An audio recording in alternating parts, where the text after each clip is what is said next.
அனைவருக்கும் வணக்கம்.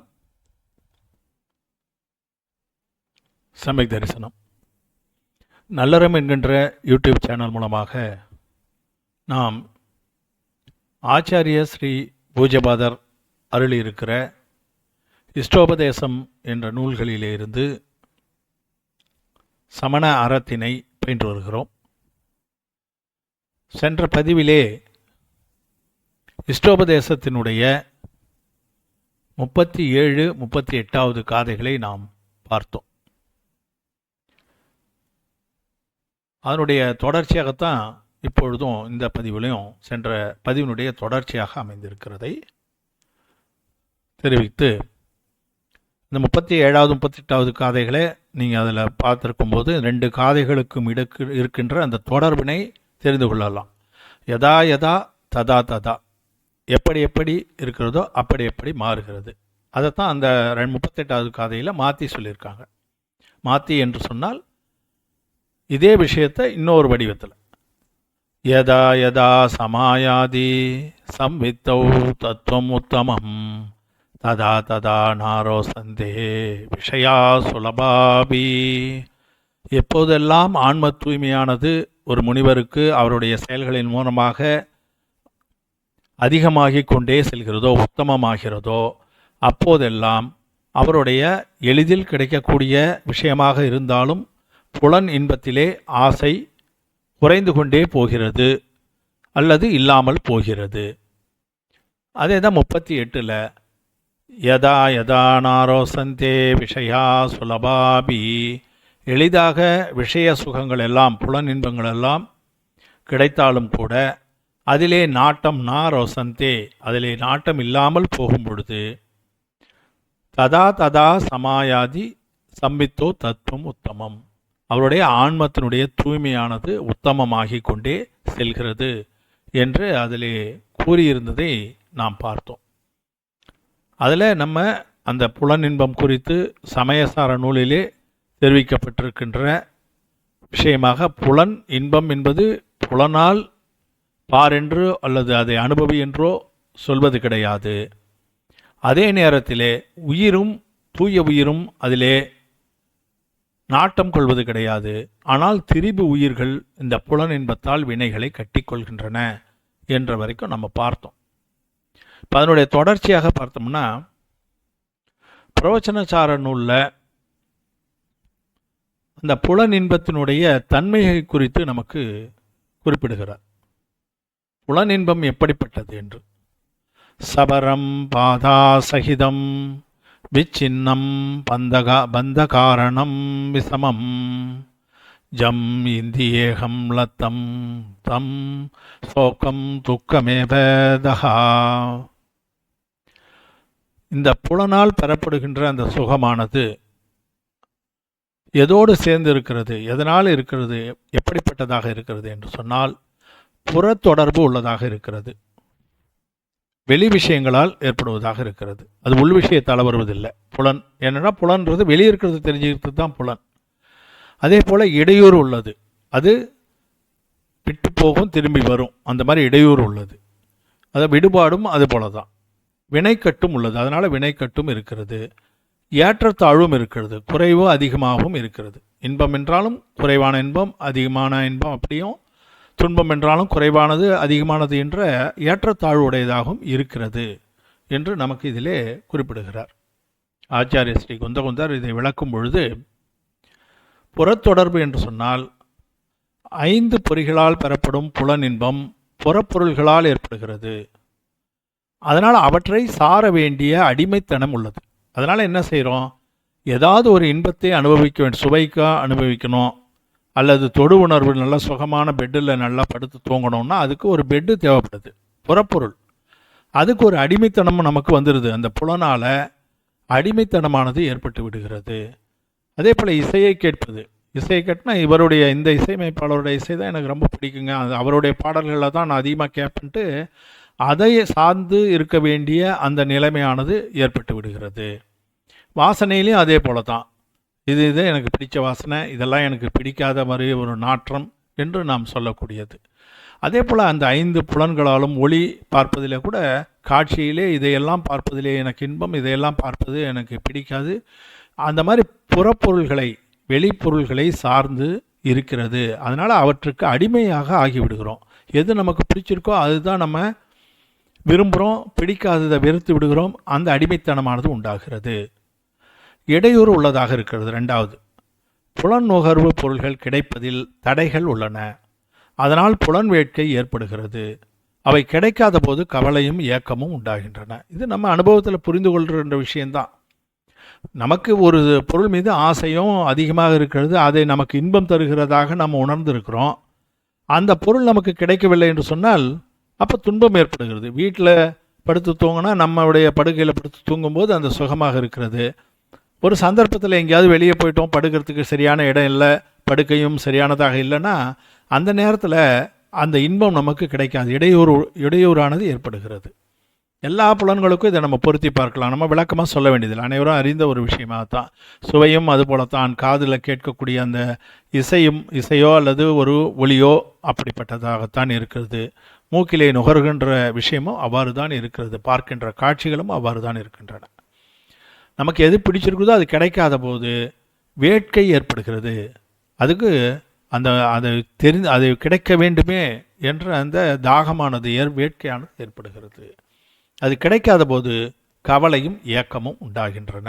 அது நம்ம அனுபவத்திலே தெரிந்து கொள்வது தான். விடுபாடு உள்ளது. அதாவது இன்பம் துன்பம் என்ற ரெண்டுத்தையும் நம்ம ஆகமத்தில் சாதா வேதனையும் அசாதா வேதனையத்தினுடைய உதயமாக காட்டுவார்கள். சாதா வேதனைய வினை நம்ம கட்டியிருக்கின்ற அந்த சாதா வேதனைய வினையானது உதயம் வந்தால் எல்லாம் இன்பமாகவே நடக்கும், இன்பம் கிடைக்கும். அதுவே அசாதாரண வேதனைய உதயம் இருக்கும்போது துன்பம் தான் கிடைக்கும். நீங்கள் என்ன தான் அந்த நேரத்திலே இன்பத்தை அனுபவிக்க வேண்டும் என்ற ஏக்கம் இருந்தாலும் அந்த அசாதா வேதனையத்தினுடைய விஷயம் துன்பத்தை, ஒரு வினையை நம்ம கட்டிகிட்டு இருக்கோம், அந்த வினை பயன்தரத்தக்க போது நம்மளே எதிர்பார்க்க மாட்டோம், துன்பமாகத்தான் அது அந்த நாள் ஃபுல்லாக போகும். அந்த நேரத்தில் நேற்றை அனுபவித்த அந்த இன்பத்தை நம்ம இன்றைக்கி அதை கொஞ்சம் ஒத்தி வச்சுட்டு அதை கொஞ்சம் நேரம் அனுபவிக்கணும்னு நம்ம நினைக்கிறோன்னா அது முடியுமா? முடியாது. இயற்கை அதுதான். எனவே இன்பம் விலகி துன்பம் தோன்றுகிறது. எப்பொழுதும் ஒரே மாதிரியாக இருப்பது கிடையாது. அது விடுபாடு உள்ளதாக இருக்கிறது. இன்பம் விட்டு போகிறது, துன்பமும் நேருகிறது. அப்படியே துன்பமும் தொடர்ச்சியாக இருக்க போகிறதில்லை. அது நம்ம விரும்பலனாலும் அந்த துன்பம் விலகி இன்பம் சேரக்கூடிய வாய்ப்பும் இருக்கிறது. நம்ம விரும்புகிற இன்பம் விலகி துன்பம் தோன்றுவதற்கு இது காரணமாக இருப்பதை விடுபாடு உடையது என்று நாம் சொல்கிறோம். வினைக்கட்டுக்கு காரணமாக இருக்கிறது. புலன் இன்பம் பெறுதலால் ஆர்வம், வேட்கை போன்ற கஷாய உணர்வுகள் உள்ளன. நம்ம ஏற்கனவே சில பதிவுகளில் பார்த்தோம். ஆர்வத்தின் காரணமாக வரக்கூடிய ஏக்கம் அல்லது வேட்கை, இது எல்லாம் வினைக்கட்டுக்கு ஊற்றாக இருக்கக்கூடியவை.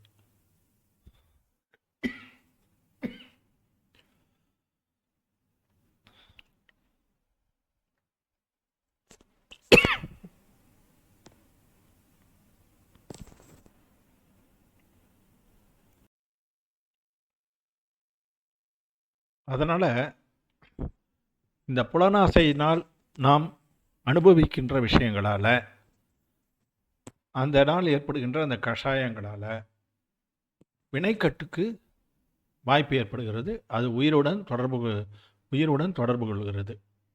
அதனால் வினைகள் பிறவி சுழற்சிக்கு காரணமாக அமைந்து விடுகின்றன. புலனாசை சென்ற மேர்மந்திர புராண பதிவில் நம்ம பார்த்தோம் இல்லைங்களா? அதுபோல் இந்த பிறவியிலே பெற்ற அந்த வினைகள் அடுத்த பிறவியிலே நாம் அனுபவிக்க வேண்டிய அவசியத்துக்கு வர்றதால பிறவி சுழற்சி விடுபடாமல் தொடர்கிறது. ஏற்றத்தாழ்வு உடைமை, அதான் ஏற்கனவே பார்த்த மாதிரி சாதா வேதனையும் அசாதா வேதனையும் மாறி மாறி உதயமாவதால் இன்பமும் துன்பமும் நிலையாக இருப்பதில்லை. இன்பம் நிலையாக இருப்பதில்லை. துன்பம் இல்லைன்னா பரவாயில்லை அப்படின்னு நம்ம நினைப்போம். ஆனால் இன்பமும் நிலையாக இருப்பதில்லை. இப்போ இதனை இன்பம் துன்பம்ன்றத ரெண்டாக பிரித்து நம்ம பார்க்குறோம். அதுவே ஒரு தவறு. இன்பம் துன்பம் என்று நாம் பார்க்கும் பொழுதே இன்பம் என்று ஒன்று இருக்கிறது, அதை அனுபவிக்கிறோம் என்ற எண்ணத்திலே நாம் என்ன யோசனை பண்ணோம்னா, இன்பம் என்பது ஒன்று இருக்கும் பொழுது துன்பம் என்ற ஒன்று இருக்கிறது, அது நமக்கு எப்போ வரும்னு தெரியாது என்ற அந்த நினைவோடு நாம் இருக்குமானால் ரெண்டுத்துக்கும் வேறுபாடு நம்ம பார்க்க மாட்டோம். இன்பம் வரும்போது ரொம்ப மகிழ்ச்சி அடைவது, துன்பம் வரும்போது தளர்ந்து போய்விடுவது, இந்த ரெண்டு நிலையும் ஏற்படாது. இதனால் இந்த வித்தியாசமாக இருக்கிறது, வேறுபாடு உடையவை என்று நாம் நினைக்கும்போது தான் அந்த இன்பத்திலே நாட்டமும் துன்பத்திலே கவலையும் ஏற்படக்கூடிய வாய்ப்பு இருக்கிறது. புண்ணியம் இன்பத்துக்கு காரணமாக அமைகிறது. இன்பம் ஏற்படும் போதே அதில் துன்பம் மறைவாக உள்ளது என்பதை உணர வேண்டும். இதனால் புண்ணியமும் ஒரு வகையில் துன்பத்திற்கு காரணமாகிறது. எனவே புலனின்பம் மொத்தத்தில் துன்பமே. புலனின்பம் என்று சொல்வதே இன்பம் அதிலே கிடையாது, அது மொத்தத்தில் துன்பத்துக்குத்தான் அது காரணமாக அமைகிறது என்று நாம் புரிந்து கொள்ள வேண்டும். இதைத்தான் நமக்கு அந்த பிரவச்சன காதையின் மூலமாக விளக்கத்திலே அந்த உரை ஆசிரியர்கள் நமக்கு இவற்றையெல்லாம் தெளிவாக நமக்கு எடுத்து உரைக்கிறார்கள். இந்த புண்ணியம் பாபம்னு நம்ம ரெண்டுத்துக்கும் சொல்கிறோம் இல்லைங்களா, அதுக்கு வேறுபாடு இல்லைன்றதுக்கான ஒரு காதை தான் இது. நகி மன்னதி ஜோ ஏபம் நத்தி விசேஷோ இத்தி புண்ணபாவானாம் ஹிண்டதி கோரம் அபாரம் சம்சாரம் மோக சஞ்சன்னோ. மோகத்தோடு கூடியிருக்கும்போது அது சம்சாரத்துக்குத்தான் வழிவகுக்கும். புண்ணியம் பாபம் இரண்டுக்கும் இடையே வேற்றுமை இல்லை. இதை உணராதவர் மோக பயப்பட்டவர் ஆவார். அவர் பிறவி சுழற்சியில் உழல்கின்றார். நமக்கு சமயசார காதையிலையும் சொல்லியிருக்கிறார். நம்முடைய திருநூற்று அந்தாதியிலே அதை வடித்து கொடுத்து அவிரோதியார் அவரும் நமக்கு சொல்லியிருக்கிறார். என்ன சொல்லியிருக்காங்க? ரெண்டுமே விலங்கு தான். புண்ணியம் பாவம் ரெண்டும் விலங்கு. எதுக்கு விலங்கு? இதிலிருந்து விடுபட முடியல. அதாவது சம்சாரத்திலிருந்து பிறவி சுழற்சியிலிருந்து விடுபட முடியாமல் நம்ம விளங்கிட்டு வைத்திருக்கிறது. என்ன வித்தியாசம்? புண்ணியம் என்பது தங்கத்தால் ஆன விலங்கு, பாபம் என்பது இரும்பால் ஆன விலங்கு. ரெண்டு விலங்கு தான் சொல்கிறாங்க. அவர் என்ன நமக்கு குந்தவந்தாச்சாரியார் சொல்கிறாரோ அதை தான் அவிரோதியாரும் திருநூற்றந்தாதியிலே சொல்லுவார். அந்த பாடல்களெல்லாம் கூட இருக்குது, நம்ம பார்க்கலாம். இந்த இடத்துல அந்த ரெண்டுத்துக்கும் எந்த வேற்றுமையும் இல்லை என்பதனே அந்த மாதிரி ஒரு உதாரணத்தோடு சமயசாரத்திலே நமக்கு ஆச்சாரிய ஸ்ரீ கூறுவதையும் நம்ம தெரிந்து கொள்ளலாம். ரெண்டுமே எதில் போட்டு வச்சுருந்தா என்ன? தங்கத்தால் போட்டிருந்தா மட்டும் அது நமக்கு ஃப்ரீயாக செயல்பட விட்டுருமா? அது உலோகம்தான் மாறி இருக்க தவிர பிணைக்கப்பட்ட அந்த விலங்கானது துன்பத்தை தான் கொடுக்கும், விடுதலை என்பது இல்லை. அதனால் ரெண்டுத்துக்கும் வித்தியாசம் கிடையாது என்று அதில் கூறுகிறார்கள்.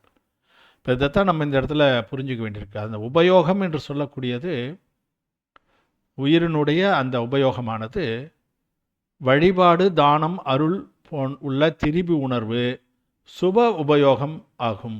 இது புண்ணிய வினைக்கு காரணமாக அமையும். சுப உபயோகம் அதனால புண்ணியம் கிடைக்கும். அதுக்கு எதிராக இருக்கக்கூடியவை பகைமை, புகழ்ச்சி, இகழ்ச்சி நோக்கிய திரிபு உணர்வு, நம்மளை எல்லாரும் புகழணும் அப்படின்னு சொல்கிறது, மற்றவர்களை இகழ்ச்சி பேசுறது, இந்த மாதிரியான தீய செயல்களால் அது என்ன சொல்லப்படுதுன்னு அசுப உபயோகம் என்று ஆகிறது. அது பாப வினைக்கு காரணமாக அமையும். ஆனால் இந்த ரெண்டுமே பிறவி சுழற்சிக்கு காரணமானவை. இவை அசுத்த உபயோகம் என்று தான் கூறப்படும். உபயோகத்தில் ரெண்டு தான் இருக்குது. ஒன்று சுத்த உபயோகம். சுத்த உபயோகம் என்று சொன்னால் அது மோட்சப்பாதை, முனிவர்களுக்கு இருக்கக்கூடியது. அவர்கள் நல்ல செயல் செய்து நாம் புண்ணியம் ஈட்ட வேண்டும் என்றும் நினைப்பதில்லை, தீய செயல்களை செய்வதில்லை, அதனால் பாவமும் வருவதில்லை. அவங்க அந்த புண்ணிய வினைக்கும் ஆசைப்படாத ஒரு நிலைதான் சுத்த உபயோகம். இந்த புண்ணியம் பாவம் ரெண்டுமே விளையக்கூடிய செயல்களை செய்து அதனால் வரக்கூடிய உபயோகம் அசுத்த உபயோகம்தான். புண்ணியமும் வரும், பாவமும் வரும். புண்ணியம் எப்படிங்க அசுத்த உபயோகம்னு சொன்னோம்னா அது சுப உபயோகம்னு வேணால் சொல்லலாமே தவிர அது சுத்த உபயோகம் என்று சொல்ல முடியாது. அது மோட்சப்பாதைக்கு காரணமாக அமையாது. இதை ஆச்சாரியர்கள் எல்லா இடங்களிலும், நிறைய இடங்களில் இதில் வலியுறுத்தி வருகிறாள். நாம் அதை புரிஞ்சுக்கணுன்றது தான். இப்போ இருள் சேர் இருவினை என்று நமக்கு தேவர் பெருமான் சொல்கிறார் திருக்குறளில். ரெண்டுமே இருள் தான். புண்ணியம் பாவம் என்ற அந்த ரெண்டு வினைகளுமே இருள் சேர்க்கக்கூடியவை. அவை நமக்கு மோட்ச பாதையை காட்டாது, இருட்டான பாதையைத்தான் காட்டும். அதனால் அது ரெண்டுமே தான் நம்ம விளக்க வேண்டும் என்று நமக்கு தேவர் பெருமான் கூறுவதையும் நம்ம பார்க்கிறோம். அதுபோல் சுப உபயோகம் அசுப உபயோகம் என்ற ரெண்டுமே அசுத்த உபயோகம்தான். உயிர் சுத்த உபயோகம் உடையது. அது ஆன்ம பாதையிலே செல்ல வேண்டும் என்ற அந்த எண்ணத்திலே இருப்பது தான் தூய உயிர் என்று நாம் இதிலே புரிந்து கொள்ள வேண்டியிருக்கு. அதனால் அந்த உபயோகங்களை குறித்தும் நம்ம தெரிஞ்சு கொள்ள வேண்டியது அவசியம். புண்ணியத்துக்கான காரியங்களை செய்தல் தான் நம்ம ஆர்வம் அப்படின்னு நினைக்கிறது. அது நல்லதுன்னு ஒரு பக்கம் இருந்தாலும் அது மோட்சப்பாதைக்கு பொறுத்த வரைக்கும் அது சரியானது கிடையாது. அதையும் நம்ம அடிப்படையை புரிஞ்சுக்கலாம், வேற ஒன்றும் இல்லை. இப்போ இந்த ஐம்புலனுடைய துன்பத்துக்கு சுபாஷித ரத்ன சந்தோகம் என்ற நூலிலே அமிர்தகதி ஆச்சாரியார் நமக்கு ஒரு சில காதைகளே, ஒரு அத்தியாயமே இருக்குது அதில், ஒரு சில காதைகளே அதில் படைத்திருக்கிறார். அதில் 83வது காதையிலேருந்து 89வது காதை வரை தனித்தனியாக அவர் கொடுத்திருக்கிறார். எப்படியெல்லாம் புலனாசை நமக்கு இன்னலை கொடுக்கிறது என்பதை ஒரு நடைமுறை உதாரணங்களை வச்சு கொடுத்துருக்கிறார். இப்போ 5 பொறிகள் மேய்வாய் கண்மூக்கு செவி, மேய்வாய் மூக்கு கண் செவி என்று இதில் வரிசைப்படுத்தியிருக்கேன்.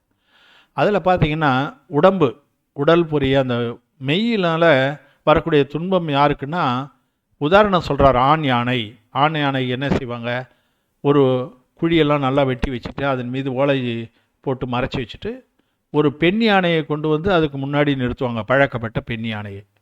அப்போ அந்த ஆண் யானை காமசுகத்தின் காரணமாக அதை பெற வேண்டும் என்று எதையுமே கண்ணு மண்ணு தெரியாத ஓடி அந்த குழியில் விழுந்து மாட்டிக்கும்.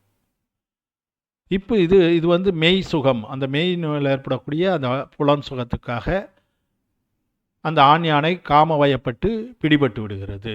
அது அப்புறம் அடிமையாக்கப்பட்டு விடுகிறது. அது பழக்கப்படுத்தி அது அடிமையாக வச்சுருவாங்க.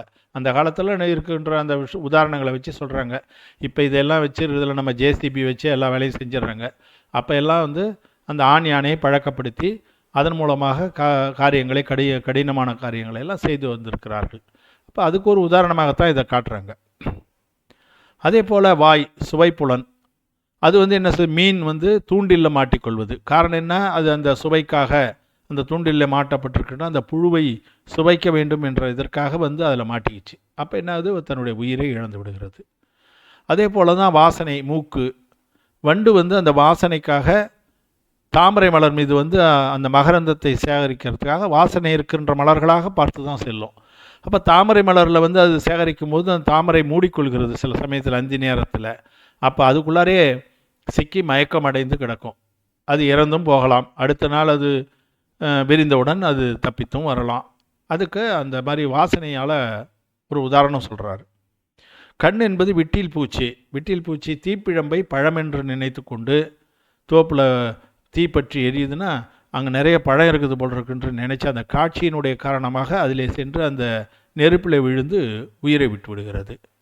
செவிப்புலன் அதே போல தான். மான் இறை தேடி கொண்டிருக்கின்ற மான் இசையை பார்த்தால் மயங்கும் என்று கூறுகிறார்கள்.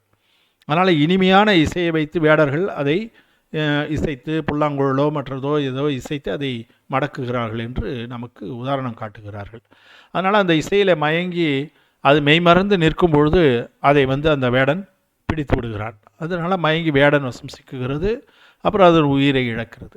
இப்படி இந்த ஐம்புலன் சுழலுக்கு சில உதாரணங்களை காட்டுகிறார். காட்டிட்டு அடுத்ததான காதையில் தான் அதுக்கு என்ன விஷயம்னு சொல்கிறார். சுபாஷித ரத்ன சந்தோகம் 90வது காதையில் சம்சார சாகர நிரூபண தத்த சிந்தா சந்தோ வதந்தி மதுரம் விஷயோபசேவாம் ஆதௌ விபாக சமயே கடுகாம் நிதாந்தம் கிம் பாக புத்திமி வாங்கபாஜம். சம்சாரத்திலே கடல், சம்சாரம் என்பது அந்த கடலை பற்றி தெரிந்து கொள்பவன் விஷய சுகத்திலே இறங்க மாட்டான். புலன் என்பது விஷயமும் தெரிஞ்சு வச்சிருப்பான். பிறவி சுழற்சி என்னும் கடல் பற்றி அறிந்தவர் ஐம்புலன்களின் இயல்பை அறிந்துள்ளார். அது எப்படின்னா, அந்த புலன் எப்படி, அதனுடைய இயல்பு என்னன்னா, மகாகால என்ற ஒரு பழம், அது ஆரம்பத்தில் சுவையாகவும் கடைசியில் மரணத்தை கொடுப்பதாகவும் உள்ளது. சுவையாக இருக்கிறது என்று கால என்றாலே தெரியும். அது அந்த பழம் சுவையாக இருக்கும். அதை முழுவதுமாக உண்ட பிறகு அது மரணத்தை கொடுத்துவிடும். புலனின்பங்கள் முதலில் இனிமையானதாகவும் முடிவில் அதன் பலன் துன்பமானதாகவும் இருக்கிறது. பலவித நோய்களுக்கு காரணமாகவும் உள்ளது. சர்க்கரை நோய்க்கெல்லாம் அதெல்லாம் சொல்லலாம். நம்ம அதிகமாக விருப்பப்பட்டு ஸ்வீட்டு சாப்பிட்றாங்கன்னு சொல்கிறாங்க. அதுபோல் இருக்கும்பொழுது அந்த நோய்கள் எல்லாம் வருகின்றது. இதனால் மட்டுமல்ல, காதுகளிலும் சத்தத்தை அதிகமாக கேட்டு இசையை கேட்டு காதினுடைய திறன் குறைகிறது. இந்த போன்ற விஷயங்கள் எல்லாம் கூட அவற்றினால் நோய்களுக்கு காரணமாகவும் ஆகிவிடுகிறது. அது மட்டுமல்ல, நரககதி போன்ற தீய கதிகளுக்கு ஆளாக்கி மறுபிறவி துன்பத்துக்கும் காரணமாகிறது. அந்த வினையுடைய தொடர்ச்சி இந்த மாதிரி இருக்குது என்பதை இந்த காதையிலே நமக்கு சொல்கிறார். இந்த 5 புலன்களும் எப்படி நம்மை வசியப்படுத்துகிறது என்பதை கூறி அதனுடைய இயல்பை தெரிந்து கொள்ளுங்கள் என்று நமக்கு அதில் அறிவுறுத்துகிறார். நேர்மந்திர புராணத்திலே நமக்கு வாமனாச்சாரியார் அருமையானது ஒரு பாடலை அதில் சொல்லியிருப்பார். பார்த்திங்கன்னா, ஐந்தலை நாகம் தன்வாய் ஐந்துடன் கலந்த நெஞ்சில் துன்பம் ஓர் கடிகை அல்லால் துஞ்சினால் தொடர்ந்திடாதாம். ஐம்பொறி அரபம் தன்வாய் ஒன்றினாலாய நஞ்சு துஞ்சினால் அநேக காலம் தொடர்ந்து நின்று அடுங்கள் கண்டீர். ஒரு உதாரணம், எப்படி அருமையான உதாரணம் சொல்கிறா பாருங்க. 5 தலை நாகம் என்று நம்ம பாடல் இதெல்லாம் படிச்சிருக்கிறோம், நூல்கள்லாம் படிச்சிருக்கிறோம். அந்த 5 தலையும் சேர்ந்து 5 தலையாலையும் கொட்டி 5 வகையான நஞ்சு கலந்தால் கூட ஒருத்தருக்கு ஒரு நபரை கொட்டிடுச்சு, பாம்பானது கொட்டிடுது. அந்த மாதிரி 5 தலையாலையும் அந்த நஞ்சு உள்ளே போயிட்டாலும் கூட துன்பம் ஒரு கடிகை அல்லால், அது அந்த ஒரு கடிகை தான். அந்த ஒரு தடவை கடிச்சிடுச்சு, 5 தலையாலையும் ஒரு தடவை கடிச்சிடுச்சுன்னா துஞ்சினால் தொடர்ந்திடாதாம். இறப்பு ஏற்படும், அந்த பிறவியில் இறப்பு ஏற்பட்டுடும், அந்த உயிர் இறந்துடும். அடுத்ததாக ஒரு பிறவி எடுக்கும் இல்லைங்களா? அப்போ இந்த நஞ்சினுடைய விஷம் அந்த உடலில் இருக்குமானா இருக்காது. அங்கே போய் அந்த விஷம் அங்கே போய் சேராது. இந்த இதில் இந்த ஒரு இறப்புக்கு மட்டுமே அது காரணமாக அமையும். அதனால் இந்த பிறவி முடிஞ்சிடும், அது தொடராது. அதனால் வரக்கூடிய அந்த துன்பம் தொடராது. விஷத்தால் வரக்கூடிய துன்பம் அந்த ஒரு பிறவியோடு நின்றுடும். ஆனால் ஐம்பொறி அரவம், பொறி அரவம், அதாவது 5 பொறிகள் இருக்கின்ற அந்த மாதிரி இருக்கின்ற அந்த பாம்பு என்று உருவகப்படுத்தி சொல்கிறார். தன் வாய் ஒன்றினாலாய நஞ்சு, ஒரே ஒரு வாயால் கடித்தாலும், மெய்வாய் கண்மூக்கு செவி என்று சொல்லக்கூடிய ஒரே ஒரு காம சுகத்தினால் மெய்க்கு ஆசைப்பட்டு, மெய் சுகத்திற்காக உடல் சுகத்துக்காக ஆசைப்பட்டு காமவயப்பட்டு இருந்தாலும் அந்த ஒன்றே ஒன்று தான். மீதியெல்லாம் கூட நல்லா வச்சுருப்பார். மீதி 5 புலன்களில் ஆசை கிடையாது, இந்த ஒரு புலன் ஆசை மட்டுமே இருக்குது. அப்போ அந்த ஒரு புலனால் அந்த ஆசைப்பட்டு தன்னுடைய செயல்களை செய்கின்ற போது ஆய நஞ்சு, அதனால் ஏற்படுகின்ற அந்த விஷம் துஞ்சினால் அநேக காலம் தொடர்ந்து நின்று அடுங்கள் கண்டீர். அந்த பிறவியிலே இறந்து போய்விட்டால் அது அதோடு முடிஞ்சிருமா? அந்த காம உணர்வினால் சம்பாதித்து வைத்து கொண்டிருந்த அந்த வினை நரகத்திலே கொண்டு போய் தள்ளும். அப்போ நரகத்தில் இருந்து அதிலிருந்து விடுபட்டாலும் இழி பிறவியிலே கொண்டு போய் தள்ளும். அதன் பிறகு மிக கஷ்டப்பட்டு தேவ பிறவிக்கு போனாலும் அந்த காலம் முடிஞ்ச உடனே மறுபடியும் மனிதனாகவோ விலங்காகவோ பிறக்க வேண்டி வரும். அந்த வினையானது ஒரு பிறவிக்கு மட்டுமே இருக்காது, பல பிறவிகளிலே அது தொடும்.